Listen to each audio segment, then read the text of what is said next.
I'm Max Kaiser. This is the Kaiser Report. It's a tale of two charts, but it's the same story. Financialization to death. Yes, financialized to death. Oh my gosh, what's going on? Stacy. Max, we're going to look at two charts here. Monte dei Paschi, as you know, over the past week has basically been bailed out by the Italian, I was going to say the Irish taxpayer. There's so many. Them again? Oh my gosh, they bail out anything. So many European taxpayers, so many bailouts, so many bail-ins. First is a chart from Monte dei Paschi. This is going back to just before 2004. Max, why don't you hold that? I feel like Vanna White. I need a consonant. And here, however, is, by the way, Monte dei Paschi is the oldest bank in the world, founded in 1472. Imagine all of the wars, all of the strife, all of the intrigue, all of the markets, finance, and scandals that it survived and endured during that time. Here is Sears, founded in 1886. Well, it was up until 1989 the largest retailer in the United States, and then was displaced by Walmart. But here's Sears. Here's their chart. Notice that. Very similar looking. Both going up and peaking in 2005, 2006. This, however, is when Sears got a new CEO, Eddie Lampert. He bought it, and the share price has collapsed since then. But this is what I want to talk about, is how financialization has basically led to the point we are today. Now, a lot of the media in America says it's Putin, and Putin controls everything, that he is the one controlling Europeans. He is the one controlling the American mindset. It is not the whole financialization that has destroyed all these companies that can survive 120, hundreds of years in the case of Monte dei Paschi. So it's not the financialization and the destruction of the base of your capitalism and your honor and your wealth of the nation. And now we're going to turn to Sears. What was alarming for folks shopping at Sears is that they have all these bare shelves. Yes, we have a whole bunch of photos we're going to get to, but I want to talk about some of the details of Sears first. Because Did you want to talk about Eddie Lampert? We want to talk about Eddie Lampert. Explain who he is. Did you want to talk about him? Explain who he is, because... Well, he's like a private equity guy. He thinks he was kind of the new Warren Buffett. He figured, let's take over Sears, and I'm going to use this as my springboard to build a Buffett-like conglomerate using the cash flow from Sears to finance acquisitions. And almost from the very beginning, the plan started to fall apart. And he is no Warren Buffett. And the stores were competing, obviously, with Walmart on the low end, with Amazon on the internet. So the whole Sears model was dead on arrival. And as a result, he's shepherded the company into near insolvency. A little bit even further back, Eddie Lampert started his career with Goldman Sachs at their risk strategy desk. His boss was Robert Rubin. He was trained by Robert Rubin, who is most responsible for the destruction of the financial system and the economy of the United States. He was the advisor to Bill Clinton and advised Bill Clinton to basically dismantle Glass-Steagall, to get rid of derivatives, to allow derivatives to be traded not as a gambling product but as an actual economic product. And then I got his autograph once at a New York Knicks game. His signature is on the bottom of $1 bills, and he signed it for me. So Eddie Lampert started at Goldman Sachs. Then he started a hedge fund in Connecticut, funded. The seed money came from Richard Rainwater, another famous hedge fund manager. So he bought Kmart, then merged that, took over Sears, expanded the company. So yes, so now we come to Sears. Here's a headline just from a few days ago. We went to Sears and saw why the company is imploding. Sears' loss are mounting. The company said last week that revenue fell 13% to $5 billion in the third quarter, with losses widening to $748 million from $454 million in the period last year. Same-store sales dropped 7.4%, including a 10% decrease at Sears stores and a 4.4% decrease in Kmart stores. Not even Martha Stewart, Jade Green, Bowles was able to save Kmart and Sears. I'm shocked. Now, maybe you want to do an in excess sort of thing and show the photos. I think she's doing a show with Snoop Dogg, a cooking show. Exactly. So let's look at what a Sears store looked like. All right. And here is what. Remember, Karl Marx warned about financialization and that it would be the end game of capitalism. And notice that the end game of capitalism looks a whole bunch like the Soviet the end game of communism. Here, a lonely bed that looks like it's lost its home. It's just in the middle of a Sears shop. Wow. Here is a stained carpets. You want to see the stained carpets there. Looking very bleak, dim. Would that inspire you to want to shop? Well, the reason why we got here is you want to look at the Wikipedia on Eddie Lampert, how he ran his company like this. Lampert is an avid follower of Ayn Rand and has used elements of Rand's philosophy to guide his business decisions. Yeah. So one of the things he introduced to Sears was basically making the various departments compete against each other.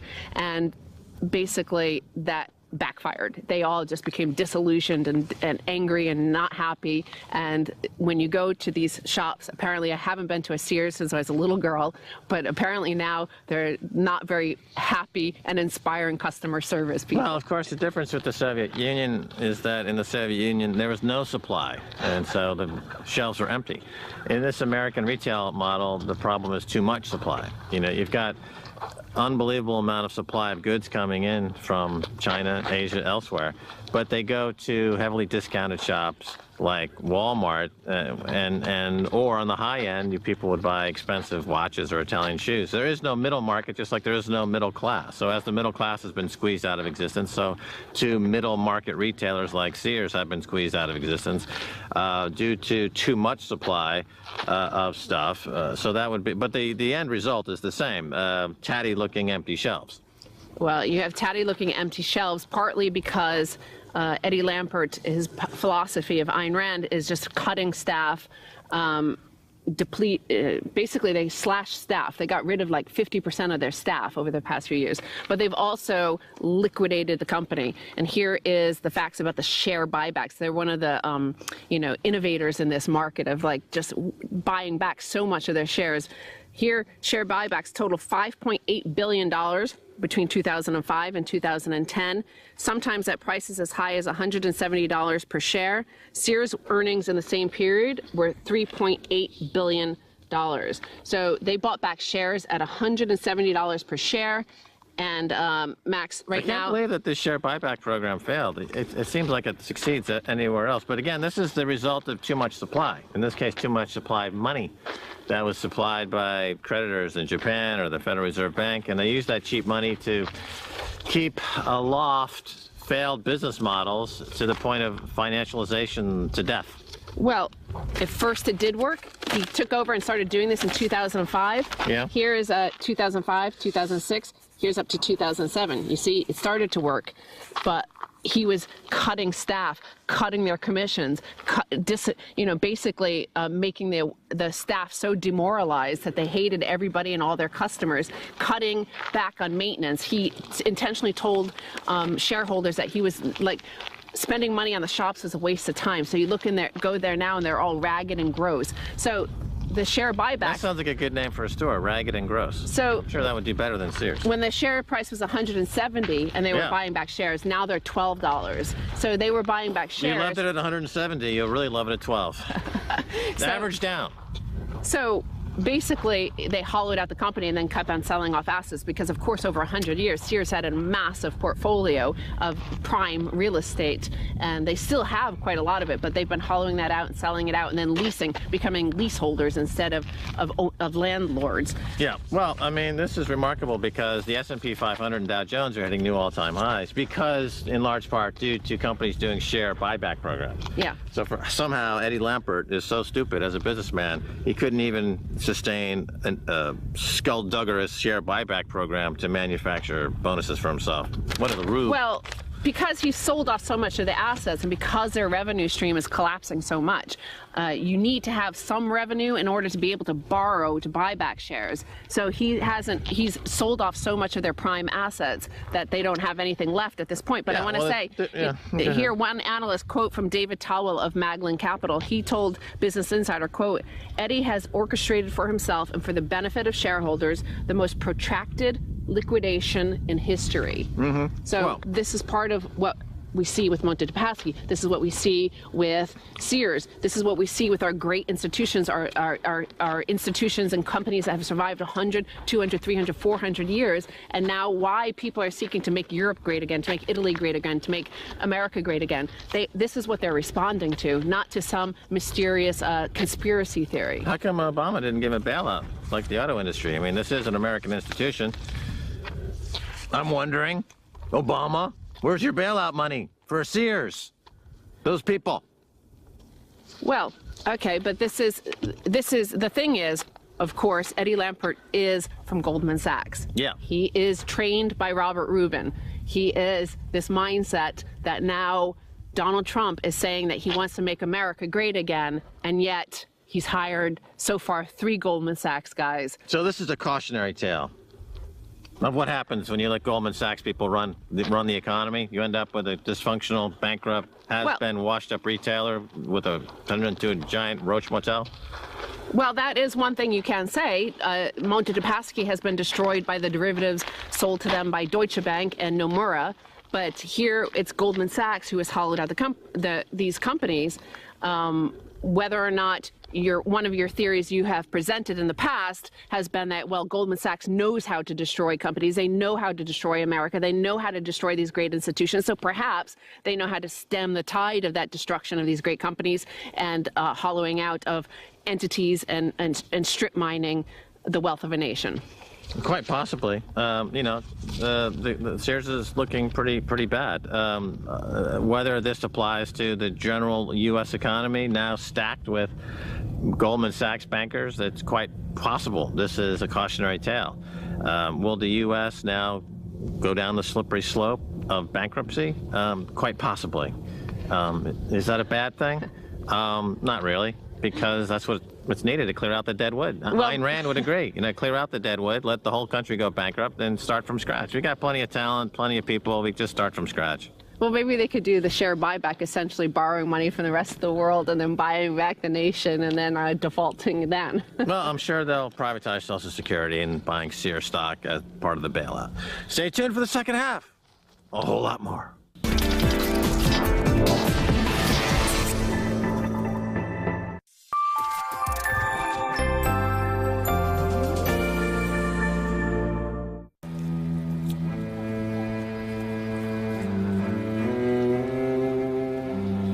ఇట్లా gate పెట్టుకొని ఉంది door దగ్గరికి లా ఉంది ఏంది తలుపు పెట్టేసుకున్నాం అంటే లేదు తీయనంటే తీసేసుకున్నాం మంద డబ్బా చేతులు ఉంది ఎందుకు ఇట్లా చెప్పక మా మధ్య వాళ్ళు ఇట్లా వీళ్ళందరూ ఇక్కడనే ఉంటే మొత్తుకోగానే వచ్చేసింది.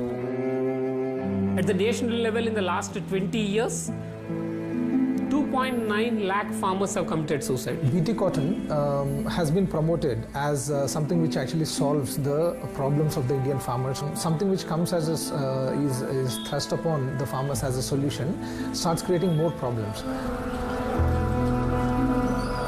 Monsanto has created monopolistic control over the cottonseed market in India. Only BT cotton is available. Normal cottonseed is largely unavailable to Indian farmers.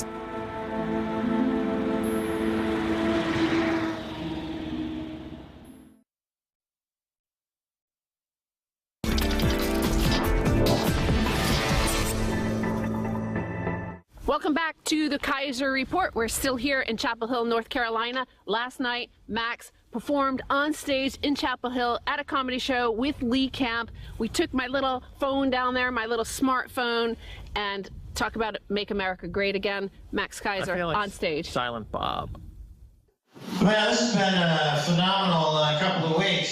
We left Europe a few weeks ago after the Brexit. We figured, hey, we need to escape this wave of political craziness. Let's go back to America where things are normal. And then y'all voted for Trump. What the hell happened to Hillary?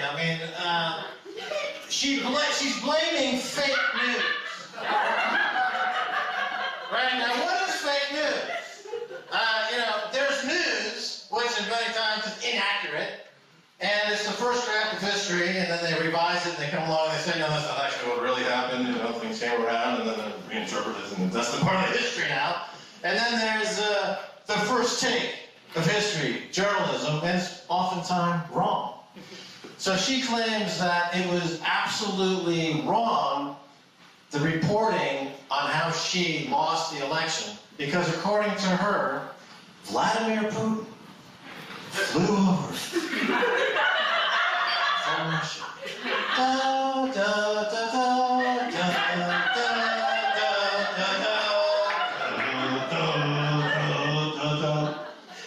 And he convinced millions of people in America that this woman who started like 6 wars, who is in bed with literally her chaperone, Andrew Wiener's illegitimate step cousin, lesbian.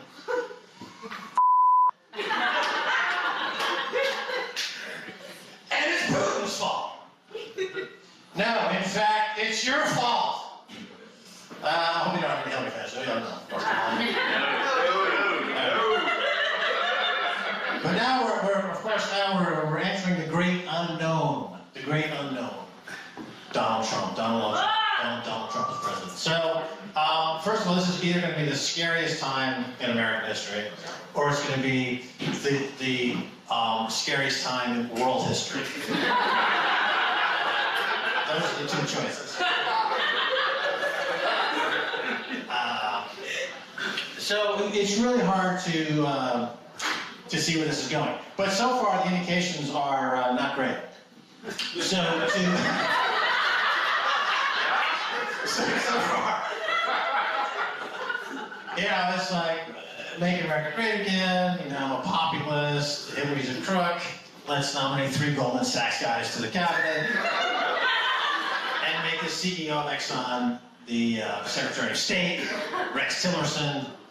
So, you know, just 3 months ago on my show, I was claiming these people were the Antichrist. So I'm thinking, you know, well, maybe I've got to rethink that position given the political climate. So here's my theory about this. He's hired this rogues gallery of assassins, essentially. And I think it's all going to work out great.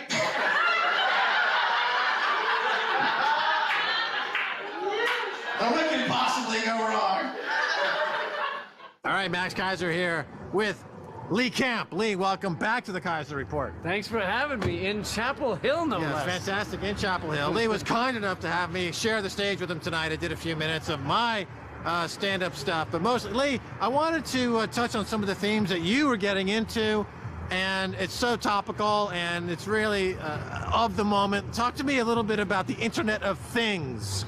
Yes, well, what I was talking about on stage is, you know, we've got this amazing technology. Things are becoming aware in a way, like, you know, your coffee maker, and now I have a friend who has a smart umbrella that tells it tells him to bring the umbrella with him, and you know, I feel like if it's if the umbrella is protecting you from the weather, telling you the weather, and telling you to take it with you, then you are the dumber one in that relationship. Like, you no longer own an umbrella. It owns you.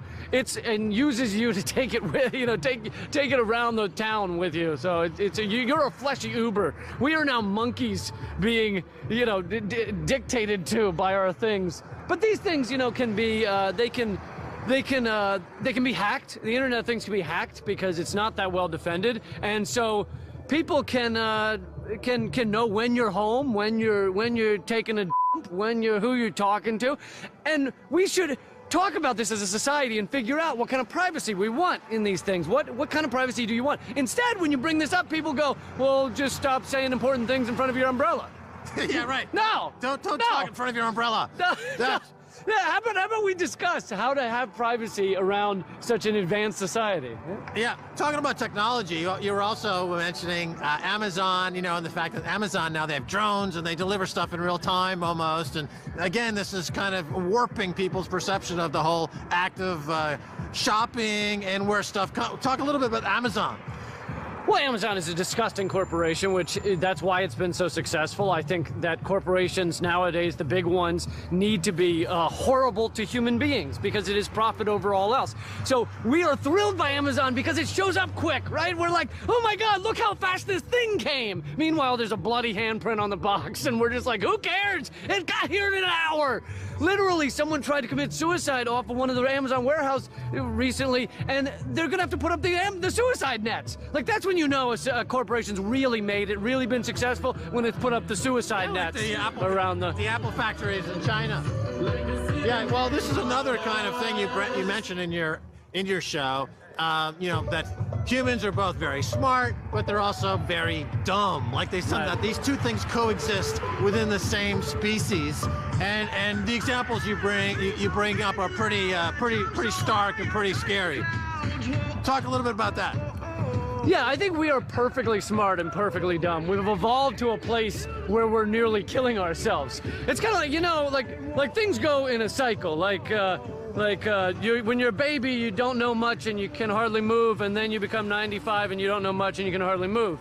It's a cycle. So we're doing the same with evolution. We were apes and then cavemen, and now we're here, and now we're going back down to apes. So it's a big cycle. And you know, an example of how we're perfectly smart and perfectly dumb is the American political system is actually very unique and elaborate, and it's a very interesting system designed to protect the rich and the poor, the religious and not religious. It's designed to protect, it's designed to protect everybody. Woo! But we've filled that political system with sociopathic, very religious millionaires. And that's like buying the most elaborate $10,000 aquarium and filling it with canned tuna fish. And you're like, it doesn't look like the brochure. I don't understand. Why isn't it working for us? So let me ask you about so-called fake news. To me, it just seems like it's a bailout for the media companies that made the wrong bet on Hillary. They're asking the federal government for money to fight what they call fake news. It's just like a bailout for the media companies. If you follow my thinking on that, what are your thoughts on this fake news story? Yeah, they're trying to explain why Trump won. Well, guess what? Trump won because you gave him $5 billion of free coverage during the election, twice as much as Hillary, and during the primaries, 23 times as much as Bernie Sanders. So that's why Trump won. And this fake news thing is designed so that I think Facebook and Google can start cracking down on dissenting voices. You know, people bringing up topics that are not good for the mainstream media. They're not good for the oligarchy, the plutocracy, and those type of topics. Yes, there is out there that is not true, and people usually are able to figure out what that is, but this is going to be used to crack down in the wrong way. You know? So, Lee, during your show Redacted tonight on RT America, which is emerging really as the go-to political show in the country right now, you kind of broke wide open the hacked voting machine story, which actually came out of North Carolina, I found out subsequently. Where are we in that story? Are they auditing these votes? Is there going to be a recount? Jill Stein was active. Where's that at?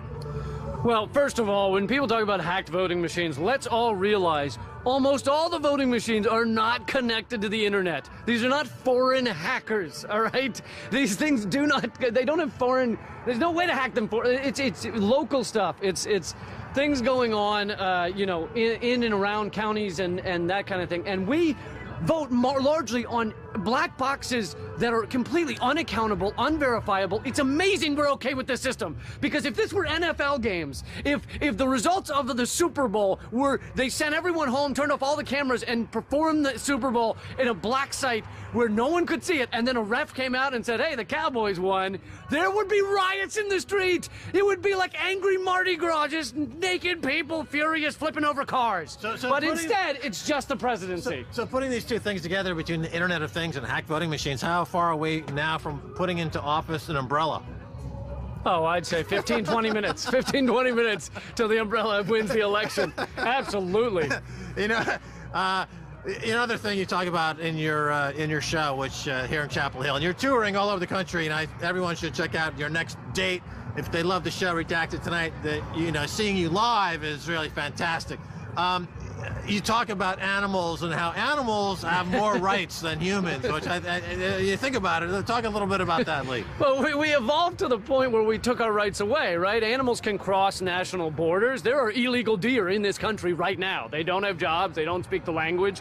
But you know, the animals can walk around naked. They can have sex anywhere, in the streets, We evolved to a point where we were like, hey, let's start taking our rights away. Let's make us less free, which is, again, how we're perfectly smart and perfectly dumb. Now, it seems like Trump is comedy gold. So do you have a self-interest as a comedian in seeing Trump win? The thing is, I don't like going after the easy joke normally, so it's like I didn't spend many years on the George W. Bush jokes because they were too easy. It was you had an idiot in the office, so I much prefer kind of difficult humor, going after the topics that are not the easy jokes. So Trump actually makes it very hard for me. I told what 2 orange jokes tonight about how orange Donald Trump is, and I feel like I'm done with the Trump jokes. I want to move on already. He's not even in office, and I want to move on. You mentioned during the show that you don't get booked at a lot of colleges. You know, we've heard about the precious snowflakes and the social justice warriors out there that are they have the trigger words and the safe zones, and that's a little bit too hot for Lee Camp's comedy. Is that getting worse, or is that changing, or is the college campuses becoming more politically active finally? Are we getting back to the 60s a little bit, or were they still kind of neutralized? Well, I'd love to tell you, but they don't invite me out, so I don't know. But hopefully they are becoming more political. But yeah, you know, I don't even think it was the social justice warrior concept that was keeping me off the college campuses. They would just Google me, find out I was political, and basically the activities boards wouldn't want me on their campus because, God forbid, we have someone with an opinion that is outside the mainstream opinions. So the students are, I think, open-minded enough to handle it. The students are fine with it. It's the activities boards that think, oh, we don't want to give them something that they aren't used to.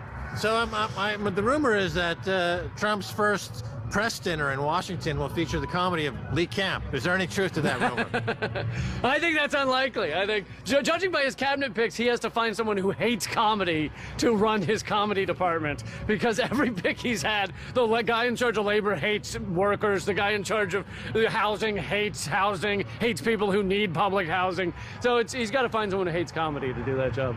Fair enough. Well, Lee Camp, thanks so much for being on the show. Max, such a pleasure. Thank you, man. All right, well, that's going to do it for this edition of the Kaiser Report with me, Max Kaiser, and Stacey Herbert. I want to thank our guest, Lee Camp. He hangs out in D.C., but he tours all over the country and all over the world. If you want to find us on Twitter, it's Kaiser Report. Until next time, bye, y'all.